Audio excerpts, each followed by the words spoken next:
Meštanima mnogih sela na teritoriji Novog Pazara put od kuće do grada je otežan. Neprohodno i leti, a zimi skoro nikada ne bi išli do grada, jer je nemoguće proći oštećenim putevima koji su opasni za vozače.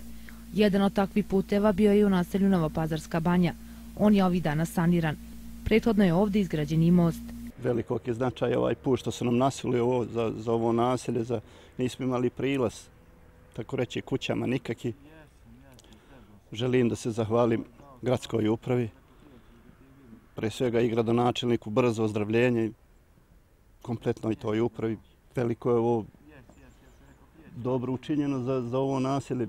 Dobili smo jedan deo puta za normalno korišćenje, bez blata, bez ičega, tako da zahvaljujem se svima koji su učestvovali, koji su nam pomogli u izgradnji ovog puta, pogotovo koji su učestvovali u izgradnji mosta. Prvo da se most odradi kako treba i ovo, jer nismo imali ni mosta za prelazak preko reke Banjske i ovo.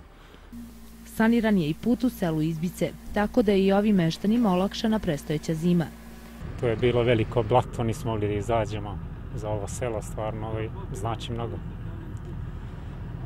Teško ste dolazili automobilima? Vrlo teško, pogotovo kad je kiša, kad je snijeg, teško se izlazi. Iako je danas 15. decembar, evo obišli smo jedan već završeni putni pravac u Novopazarskoj banji u dužini od 400 metara. Sad se nalazimo u selu Izbicama, znači koristimo svaki lijep dan da što možemo više izađemo u susret meštanima i njihovim zahtevima da bi im olakšali predstojeće zimske dane.